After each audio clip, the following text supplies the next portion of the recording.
ಕುಮಾರಣ್ಣ ಕಾಂಗ್ರೆಸ್ ಪಕ್ಷಕ್ಕೆ ಹೋಗೋದು ತಪ್ಪೇ, ನಾವೇ ಹೇಳ್ತೀವಿ. ಈ ಮುಖ್ಯಮಂತ್ರಿ ಮಾಡಿದಾಗ ಅವರೇ ಸರ್ಕಾರ ಬಿಡಿಸೋಕೆ ಸ್ಕೆಚ್ ಹಾಕಿದ್ರು. ಏನು ಬೀಳಿಸಿದ್ರು ನಿಲುಗಡೆ ಕೊಡದೆ ಹೋದ್ರು ಕುಮಾರಣ್ಣನಿಗೆ, ನಿಲುಗಡೆ ಕೊಡದೆ ಹೋದ್ರು. ಈಗ ರೈತರ ಪರವಾಗಿ ಮಾತಾಡೋರು ಯಾರು ಅಂದರೆ ಕುಮಾರಣ್ಣ, ಇನ್ಯಾರು ಮಾತಾಡೋಲ್ಲ. ರೈತರ ಬಗ್ಗೆ ಮಾತಾಡೋದು ಅಂದರೆ ಕುಮಾರಣ್ಣ ಬಿಟ್ಟರೆ ಇನ್ಯಾರು ಮಾತಾಡೋಲ್ಲ.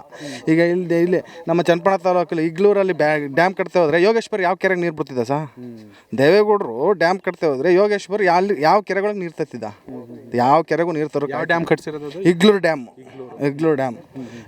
ಕಟ್ಟಿ ನಾನು ನೀರು ಬಿಟ್ಟು ಈಗ ಸದಾನಂದ ಗೌಡ್ರು ಹೇಳೋರಲ್ಲ, ನಾನು 200 ಕೋಟಿ ರಿಲೀಸ್ ಮಾಡಿದವನು ನಾನು ಮುಖ್ಯಮಂತ್ರಿ ಆದಾಗ ಅಂತ. ಯೋಗೇಶ್ವರ್ಗೆ ಭಗೀರಥ ಅನ್ಕದು ಯಾವತ್ತು ಹೇಳ್ಕೊಬಿಡ, ನಾನು 200 ಕೋಟಿ ರಿಲೀಸ್ ಮಾಡಿದವನು ಸರ್. ಅದು ಇವನು 200 ಕೋಟಿ ರಿಲೀಸ್ ಅಲ್ಲ, ಉಳ್ವಾಡಿ ರಮೇಶ್ ಅಂತ ಒಬ್ಬ ಜಡ್ಜು, ಅವರು ನಮ್ಮ ಕ್ಷೇತ್ರಕ್ಕೆ ಮಾತಾಡಿ 200 ಕೋಟಿ ರಿಲೀಸ್. ಸದಾನಂದ ಗೌಡರು ಮುಖ್ಯಮಂತ್ರಿ ಆದಾಗ ನಮ್ಮ ಕ್ಷೇತ್ರಕ್ಕೆ 200 ಕೋಟಿ ಬಿಡುಗಡೆ ಮಾಡಿಕೊಟ್ರು. ಇವನು ಹೆಸರು ಯಾರ್ದೋ ಬಸರು ಹೋದಂಗೆ ಮಾಡ್ಕೊಂಡವನು.